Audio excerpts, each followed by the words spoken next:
देखिए, बाधा नहीं, वो मेरी रिक्वेस्ट भी बन रही है। ये जो एलिवेटेड रोड बन रही है, गडकरी जी बड़े लिबरल मंत्री के रूप में पहचान उनकी है देश के अंदर, क्योंकि पहले हम बना रहे थे इसको, स्टेट गवर्नमेंट, हम पावरटाइज शुरू कर रहे थे इसको, पर हमने देखा हैदर बिल्डिंग और सोचती के हम बना नहीं पाएंगे, क्योंकि हो सकता है कि अंडरग्राउंड जाना पड़े, तो नेशनल हाईवे एक्सपर्टाइज रखती है। मैंने उनकी रिक्वेस्ट करी, उन्होंने रिक्वेस्ट इमीडिएटली मान ली। मंत्री जी केंद्रीय मंत्री है, तो मुझे एतराज नहीं है कि श्रेय लेवे, तो क्योंकि केंद्रीय मंत्री है, वो केंद्रीय मंत्री वो भी है, तो ये इनका अधिकार बनता है कहने का भाई हाँ मैंने काम को आगे बढ़ाया, कुछ भी किया। निर्णय मैंने करवाया था उनसे, आप उन खुद पूछ सकते हो कि मैंने रिक्वेस्ट की नहीं की उनसे, मालूम पड़ जाएगा। इतना बड़ा काम हो रहा, वो जल्दी पूरा होना चाहिए। स्टेट गवर्नमेंट तो खुद बना रही थी, तो ये इस प्रकार के जो इस बार जो मंत्री जी ने लीक शेड ये जो आरोप लगाए हैं बड़े हल्के स्तर के, लगता है कि वो खुद घबरा के दिखते हैं। अपनी खुद की जो स्थिति बनी जोधपुर जिले के अंदर उनकी, अब उनके पोल खुल चुके। देखो सर 4 सालों से अस्पतालों में जो लगे हुए हैं, उनके साथ में नहीं हो रहे, उनके साथ नहीं जा रहे कार्यक्रम नहीं हो रहे, उनके विधायक बीजेपी के वो भी साथ नहीं आ रहे कार्यक्रम। अब बता दीजिए क्या स्थिति बन रही है। अगर उनके विधायक खुद एब्सेंट रहते हैं, दो विधायक बहाना करते हैं कि कोई पाठ चल रहा था, कौन सा पाठ चल रहा था, भगवत गीता का पाठ चल रहा है, नहीं आए हैं। और एक विधायक जी ने क्या कहा, हाँ मैं उद्घाटन कर चुका हूँ। ऐसी मजाक जो है, ऐसी मजाक आज तक इतिहास में किसी भी सरकार के अंदर किसी विधायक ने नहीं करी होगी। जो इनके विधायक इनकी खुद की मजाक उड़ा रहे हैं, जिनकी स्थिति है उनको मैं क्या उनके लिए कमेंट करूं, क्या मैं उनको जवाब दूं। कॉमन सिविल कोड लेके आ रही है, मसौदा तैयार हो गया है। वो आने दो भैया, उस पर बात करेंगे। क्या क्या प्रोविजन उसके अंदर है वो देख लेते हैं। कानून व्यवस्था को लेकर लगातार जोधपुर में फायरिंग भी हो रही है। अब देखो ना, दौड़ा के मारा, ये घटना राजस्थान भर में हो रही है, कहीं मर्डर हो रहे हैं, कहीं रेप हो रहे हैं, सुनवाई नहीं हो रही है। एक नई बात हो गई है, थानों के अंदर जो है पैसे खा लेते हैं, क्योंकि करप्शन की हदें पार हो गई राजस्थान के अंदर। इतना करप्शन तो देखो हर राज्य के वक्त में होता है, मैं स्वीकार करता हूँ। इस बार तो सारे रिकॉर्ड टूट चुके हैं, और थाने वाले कहते हैं जिसका रेप हो गया, पहली बात तो गरीब परिवार है, थाने में जाते ही नहीं है। चले भी गए मान लो वो, तो क्योंकि पैसे खा लेते रेपिस्ट से, कहते तुम जाके समझौता कर लीजिए आपस के अंदर। क्या मजाक है ये, स्थिति बड़ी नाजुक है। कोई क्वेश्चन आपका? जो स्थितियां चल रही है प्रदेश में, पशुओं का प्रकरण चल रहा है, बॉर्डर एरिया पे धार्मिक स्थानों को चल रहा है। एक ऐसा करें, देखिए एक तो मैं कोटा जाके आया था, प्रसूताओं से मिल के आया, और 5 प्रसूताओं की डेथ हो गई है। मैं उसको बहुत गंभीर घटना मानता हूँ कि हजारों प्रसूताएं जाती डिलीवरी के लिए अस्पताल, वहां पे अगर मौतें हो जाए या इन्फेक्शन हो जाए, और उसके कारण से अगर मान लीजिए उनकी किडनी फेल हो गई है, भगवान करे वापस रिवाइव हो जाए, वरना वो जिंदगी भर के लिए तो डायलिसिस हो या किडनी ट्रांसप्लांट, ये स्थिति बनी हुई है हकीकत में। ये बीकानेर में ही खबर आने लगी, जोधपुर से 8 प्रसूताओं की जो कल खबर आई है, तो आज मैं भी जा रहा हूँ वहाँ पर एम्स के अंदर भी अस्पताल। सवाल ये नहीं कि आज मैंने पढ़ा स्टेटमेंट, ये जो है कोटा की तरह की स्थिति नहीं है जी। तो कोटा की स्थिति हमें तो मालूम नहीं, जो सरकार बताए कोटा में कोई इन्फेक्शन हुआ या ओटी में कुछ गड़बड़ हुई, दवाई में कुछ गड़बड़ हुई, तो हमें क्या पता। तो पहले आप कैसे कोटा की घटना नहीं है, या तो स्पष्ट कर रहे कोटा की घटना क्या थी, तो मालूम पड़े पब्लिक को भाई कोटा की घटना अलग थी, यहाँ की घटना अलग है, यहाँ के कारण अलग है।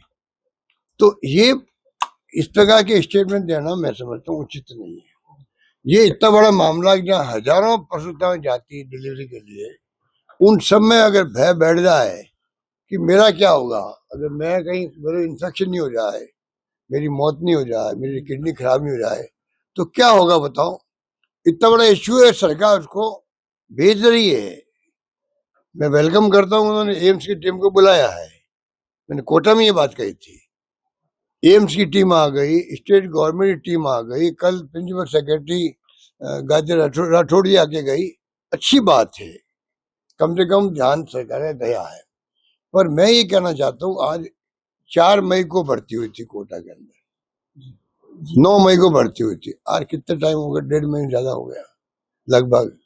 उसके अंदर आप बताने की स्थिति में नहीं हो, तो लोगों में चिंता व्याप्त है। सरकार को टॉप प्रायोरिटी देनी चाहिए इनको, क्योंकि हजारों लाखों प्रसूताएं पर डे जा रही है वहां पर अस्पतालों के अंदर, क्या बीतरी होगी उनके ऊपर। ये बहुत गंभीर मामला है, जो सरकार की लापरवाही को पब्लिक बर्दाश्त नहीं करेगी, हम भी बर्दाश्त नहीं करेंगे। हमें और ज्यादा कदम उठाने पड़ेंगे संघर्ष करने के। स्वास्थ्य मंत्री बयान भी ऐसे दे रहे हैं। अब स्वास्थ्य मंत्री जी के बयान तो जब से बने हैं तब से उनके बयान लीक चढ़ते आ रहे हैं, और वो बहुत अच्छे मंत्री के रूप में उनकी पहचान थी। पिछली गवर्नमेंट में जब वसुंधरा जी थी उनकी पहचान थी मंत्री के रूप में। इस बार पता नहीं वो जो बयान देते हैं उल्टे पड़ रहे हैं, उल्टे पड़ रहे हैं। वो चिरंजीवी योजना के बारे में बयान जो दिया, तो मैंने भी उनको कहा जब वो मुझसे मिलने आए थे अस्पताल के अंदर, तो मैंने कहा आपने ये बयान दिया है गलत है। ये गरीब अमीर सबके लिए स्कीम है चिरंजीवी योजना। हिंदुस्तान में एकमात्र राजस्थान राज्य है जहाँ 90% जनता जुड़ चुकी है, क्योंकि ये सबके लिए योजना है। बाकी जो प्रधानमंत्री जी की जो योजना है, क्या नाम उसका, आयुष्मान भारत, ये लोग गुमराह करने वाली योजना है। 5 लाख की बात तो ये अलग बात है। उसके अलावा भी जो है ये लोग जो है ये SECC एक सर्वे हुआ था मनमोहन सिंह के वक्त में, खाली उनके लिए वो योजना है, पूरी पब्लिक के लिए नहीं है।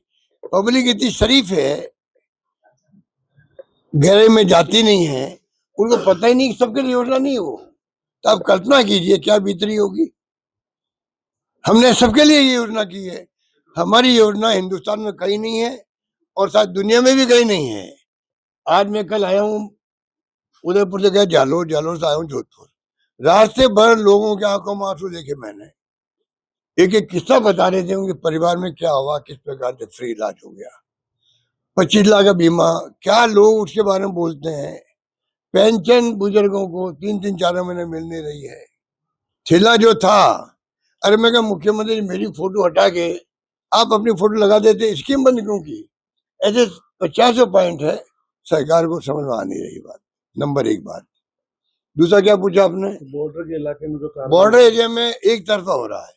अगर मान लो नेशनल हाईवे बने थे तो एक लाइन खींच गई थी कि भाई हमें तो 4 लेन बनानी है, 6 लेन बनानी है, तो जो इस लाइन में आएंगे वो सब एनक्रोचमेंट, जब बंगला है चाहे दुकान है, जो कुछ भी टूटेंगे तभी सड़क चौड़ी होगी। किसी को एतराज नहीं हुआ। यहाँ पे चुन चुन करके सिर्फ माइनॉरिटी, मुस्लिम माइनॉरिटी के जो दरगाह या मस्जिद है, बल्कि एक गांव तो ऐसा है बड़ा जहाँ हिंदू लोग भील भी है, दूसरी जाति राय का भी है, वो लोग उसको बनाया, उनकी वहां पे आस्था है उस दरगाह के अंदर। उन्होंने कहा एक मुस्लिम का घर है हमारे गांव के, बाकी सब हम दूसरे हिंदू लोग रहते हैं, उसको गिरा दिया। तो ये क्या कारण है कि आप चुन चुन करके इस प्रकार की हरकतें कर रहे हो। अमित शाह जी को जवाब देना चाहिए कि क्या आप क्या चाहते हो अल्टीमेटली। तो वो आगे गए बीकानेर, उसके बाद में हरकतें हुई है। कल रात को आए थे डेलीगेट उनके बाड़मेर वालों के, मैंने उनको तसल्ली दी कि आप शांति बनाए रखें। हमने गृह मंत्री जी को टैग किया, मेरा ट्वीट या एक्स, तो मैं उम्मीद करता हूँ कोई इनको जवाब देंगे जनता को। एक बात तो ये रही। तीसरी बात जो घटना हुई है कल लखनऊ में हुई है, यूपी में हुई है, 15 बच्चे मर गए, 15 जो डेथ हुई कल, ये घटना ही कोई मामूली नहीं है। क्या हमारी सरकार इंतजार कर रही है कि ऐसी घटना का। मैं सरकार को कहना चाहूंगा, हमने करीब 400-500 करोड़ रुपए खर्च करके जयपुर में कोचिंग हब बना दिया है 140 इंस्टीट्यूशन के लिए।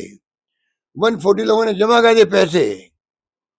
इस सरकार की बेवकूफी से 100 लोगों ने पहले वापस ले लिए। हम तो IIT का वहाँ ब्रांच खोलेंगे वहां पर, मजाक बना रखे इन्होंने। IIT को अगर आपको एक यूनिट खोलनी वहां पर, नया भवन बना दीजिए उनके लिए। पर जो हमने काम किया कि जो करीब 1 लाख बच्चे तो गोपालपुरा बाईपास में पढ़ रहे होंगे। घटना हो चुकी है दिल्ली में, बच्चे मर चुके हैं पानी के अंदर डूब करके अंडरग्राउंड में। गोपालपुरा में गैस से 25-30 बच्चे घायल हो गए। क्यों उसको बंद कर रखा है? बड़ी बड़ी बिल्डिंग टूट जाएगी, लाइब्रेरी भी है उसके अंदर, सारी सुविधाएं हैं, फूड कोर्ट भी है बच्चों के लिए, अच्छे माहौल में बच्चे पढ़ सकते हैं, अच्छा माहौल उनको मिलेगा सब तरह से। समझ के परे है कि क्यों इस प्रकार की हरकतें कर रही है। हरकतें वहां नहीं कर रही है। रात जोधपुर में 4 अस्पताल बिल्डिंग खड़ी पड़ी है, सुमेर पब्लिक लाइब्रेरी की बिल्डिंग बन चुकी है, वहां पड़ी है, स्पोर्ट इंस्टीट्यूट पड़ा हुआ है। मैंने मुख्यमंत्री खुद को रिक्वेस्ट करी टेलीफोन पे बात करके, जब मेरी बर्थडे पे बात हो रही थी, मैंने कहा श्रीमान जी आप आइए, हम स्वागत करेंगे आपका वहां, आप इनका क्यों नहीं फिजा काट देते हो? कि नहीं मैं जल्दी करूंगा। वो जल्दी आज तक नहीं आई है।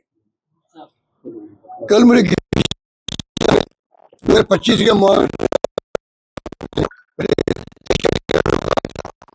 कॉलोनी के जो हमारे है इनके सरकार मुआवजा टाइम पे दे नहीं पा रही है, और तमाम डिपार्टमेंट के जो है, तमाम डिपार्टमेंट के पेमेंट रुके पड़े हैं। सरकार को स्पष्ट करना चाहिए कि हमारी फाइनेंशियल स्थिति बहुत ही नाजुक है, हम पेमेंट नहीं कर पाएंगे 6 महीना साल भर। कुछ तो कहे, सारे डिपार्टमेंट में पेमेंट 2 करोड़ रुपए के चेक नहीं कट रहे हैं। तो डबल इंजन सरकार ऐसी स्थिति आ गई है। डबल इंजन सरकार की ये स्थिति है। डबल इंजन सरकार है, दिल्ली में इनकी खुद की सरकार है, इनको एक्स्ट्रा इमदाद मिल सकती है, मिल भी रही होगी, पर मैनेजमेंट ऐसा बकवास कर दिया है, कोई डिपार्टमेंट का पेमेंट नहीं, कोई डिपार्टमेंट। बर्बाद हो गए लोग, बात दुखी हो गए हैं। किए गए ना, उनमें पद तो भर दिए गए, लेकिन वित्तीय स्वीकृति नहीं दे रहे हैं पैसों के लिए जो है। भैया मैं बोल चुका हूँ ये पॉइंट, अभी वो बिल्डिंग ऐसी खड़ी है, ना इक्विपमेंट है ना डॉक्टर वहां पर है। सब सरकार अभी मैं सर शेखावत जी ने आरोप लगाया था कि हमने 27,000 करोड़ रुपए दिए, लेकिन जानबूझकर राजनीतिक द्वेष के चलते जो है पानी के जो है कनेक्शन नहीं दिए गए, उसमें घोटाला किया गया। एक बात है, देखो इन बात, जब तक आप आंकड़े नहीं दो भाई हमने ये दिए थे, इसमें ये खर्च हुए कि खर्च नहीं हुए, तब तक कोई स्वीकार भी नहीं करेगा। और ऐसे आरोप तो वेग आरोप है, मतलब में कोई दम नहीं होता है। उनको पूछो भाई हिंदुस्तान भर में आप तो मंत्री थे, विभाग इम्पोर्टेंट था आपका, हमें खुशी हुई, मैंने प्रधानमंत्री मोदी जी को कहा मीटिंग के अंदर, ये आपने अच्छा काम किया कि आपने ये नया विभाग कोई इस रूप में इम्पोर्टेंस दी है। तो आप बताइए हमारी कितनी बड़ी रुचि होगी। अब क्यों नहीं काम कर रही है? अगर हमारी सरकार के वक्त में काम कम हुआ, अब क्यों नहीं काम कर पा रही? अब तो इनकी सरकार है, क्यों नहीं काम कर पा रही? दूसरा, इनको चाहिए सब राज्यों के हिसाब दे, कहाँ पर कितना पैसा पहुंचा है, कहाँ मैंने एक्स्ट्रा मदद करी है। ERCP में जो व्यक्ति झूठ बोल सकता है, प्रधानमंत्री के मुंह से हमने टेप सुना दिया, इनको प्रधानमंत्री ने 3 बार बोला, 2 बार बोला राजस्थान में, ERCP को हम राष्ट्रीय परियोजना घोषित करेंगे, और ये खड़े होके बोल के मीटिंग के अंदर, ऐसा कोई हो तो मैं पता नहीं क्या बोला, इस्तीफा दे दूंगा या क्या बोलूंगा पता नहीं, ये बोल गए बाबू, मुझे याद नहीं, पर कुछ बोले थे खड़े होके जयपुर की मीटिंग के अंदर। तो इनको पता ही नहीं है, जो प्राइम मिनिस्टर की कही हुई बात है आप नहीं स्वीकार कर पा रहे हो या पूरा नहीं कर पा रहे हो, अलग बात है। आपका भाई ये हमारी मजबूरी थी, भूल गए, तो इसमें अड़चन आ रही है, ये नियम नहीं कहते, कुछ भी बोलो। अब ये कैसे कह सकते हो, बोले नहीं वो, तो ये इनके बारे में मैं नहीं बोलूँ तो अच्छा है, क्योंकि हमारे अचानक इतने सक्रिय हुए राजनीतिक तौर से कि पिछले 2 माह से रोज स्टेटमेंट। भैया मैं जब से सरकार गई है ना, उसके अगले दिन से मैं एक्टिव हूँ सरकार के अगले दिन से। और ये बात तो, ये आरोप तो आप जैसे दोस्त लोग हैं वो शुरू से लगाते आ रहे हैं। मैं तो बात सुनो, मैं बात सुनो, मैं ही नहीं बात सुनी है। मैं सबको सलाह दूंगा, जो बहुत सीनियर नेता उनको पूरी एक्टिव रहे, वो एक्टिव रहे। आपस में कंपटीशन करें हम सब आपस के अंदर, जिससे कि सबकी हेल्थ अच्छी रहे। स्वास्थ्य अच्छा रखने के लिए जरूरी है कि आदमी एक्टिव रहना चाहिए। और पब्लिक में जिंदगी निकाल दी है, अगर हम पब्लिक में नहीं जाए तो बीमार पड़ जाते हैं। घर बैठे बैठे क्या करे आदमी? तो चाहे रिटायर्ड ब्यूरोक्रेट हो, चाहे रिटायर्ड क्या कोई भी नौकरी वाला हो, 60 साल का इंतजार नहीं करे। वो 70, 80, 90, 100 तक प्रयास करता रहे काम करने का, हेल्थ अच्छी रहेगी। सोशल मीडिया पे सर, चल रहा है, ऑपरेशन चौथी लोटस- बार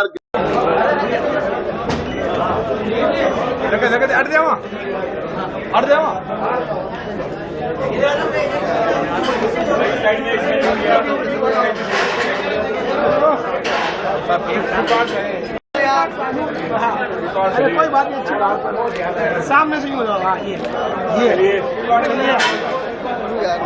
चलिए चलिए मत तुझे इतना कितना गया यार, गना यार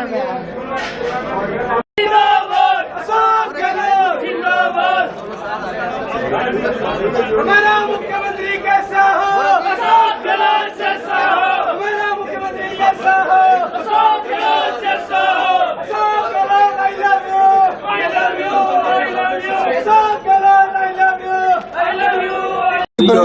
सर यूसी पेंशन टाइम पे नहीं मिलती इनको, कुछ नहीं हो रहा है, मतलब ये स्थिति बनी है। सरकार यूसीसी ला रही है, यूसीसी का कमेटी का गठन कर दिया। और अब वो जो है यूसीसी ला रही समानता का कानून, कल जो है इसका महाराष्ट्र एक हमने गंगानगर हनुमानगढ़ के अंदर और भी कई जगह गेहूं की खरीद नहीं हो रही है, वहां हड़तालें चल रही है, लोग दुखी है, बारदाना नहीं आ रहा है, जो टारगेट फिक्स करते हैं वो पूरा खरीद भी नहीं पा रही सरकार उनको। और टाइम जो है पहले 30 जून तक का होता था खरीदारी का, इस बार 31 मई कर दिया, उसके कारण से अब बार बार आगे बढ़ा रहे हैं और 30 जून भी आ जाएगा। सर, तो किसान बड़ा आसान का ये मैं कहना चाहूंगा। सर, आपके क्षेत्रवाद द्वारा ने यहाँ बनाया पर गया बयान दिया है। अस्पताल पानी का संकट जोधपुर के अंदर, उसकी मजाक उड़ा दी मंत्री जी ने खुद नहीं। मतलब जो हमने राजीव गांधी आए थे जोधपुर में, आपकी नई पीढ़ी को नहीं मालूम होगा, पुरानी पीढ़ी को मालूम है किस प्रकार से ये खड़े मलकानी जी इनको मालूम होगा किस प्रकार से स्टेडियम ग्राउंड में मीटिंग में मैंने अनाउंस करवाया था। पीछे बढ़ के मैंने वो काम पूरा करवाया। कोई 100 बार मैं गया हूँगा बॉर्डर पर, वहां से 200 किलोमीटर लाइन पे आ रही है पानी, नहर बन करके 6 जगह पंपिंग स्टेशन थे। और तीसरा फेरी मैंने अभी 1400 करोड़ रुपये मंजूर किए है, बजाय इसके कि आप जो है आप वो कोई फॉरेन फंडिंग होने वाली थी, देरी हो रही थी, मैंने स्टेट गवर्नमेंट फंडिंग से सैंक्शन कर दिया। वो काम सरकार बदल के पूरा नहीं करवा पा रहे, घर घर में तकलीफ हो रही पानी की, और ये मजाक उड़ा रहे पानी का भी, सप्लाई ढंग से हो नहीं पा रही इनसे। अरे ट्रेन से पानी मंगाया जोधपुर के अंदर इमरजेंसी, इनको पता नहीं, मंत्री जी खुद को नहीं मालूम है। मणई से मथान ट्रेन इमरजेंसी स्कीम बनी थी पाइपलाइन, रंसी गांव से पाइप बिछवाए, स्टील अथॉरिटी ऑफ इंडिया से बड़े बड़े पाइप आए थे, जब जाके यहाँ पानी पहुंचा जोधपुर में, और पानी पिलाया जोधपुर को, ट्रेनों से पानी आया है। आज ये मजाक उड़ा रहे हैं, अच्छी बात नहीं सर, शेखावत जी, बाकी तो हाईकमान जाने कि किसको क्या फैसला करना, ये काम मेरा नहीं है। सर, राजस्थान में भी ऑपरेशन लोटस चल रहा है कैसे वापस? अब यार मेरे मुंह से मत कहलवाओ, ये सरकार डेमो को जो खत्म कर रही है। बंगाल में 80 में से 60 MLA अलग, 28 में से 20 MP गायब, कल 6 MP चले गए। ये तो राजस्थान की बात। घोड़े और गधे और भैंस और बकरी जैसे बिकते हैं, उस प्रकार MP बिकने लग गए हैं देश के अंदर, और MLA बिकने लग गए हैं। इस कारण से ये सब नौबत आ रही है, ये बर्बाद कर देंगे डेमोक्रेसी को। अगर अभी युवा पीढ़ी आगे नहीं आई तो पता नहीं देश का भविष्य क्या होगा, मैं कह सकता राजस्थान हूं। और राहुल गांधी जी ने जो संविधान की बचाने की जो कैंपेन शुरू है, वो जो प्रोग्राम हुआ था उसी का पार्ट था।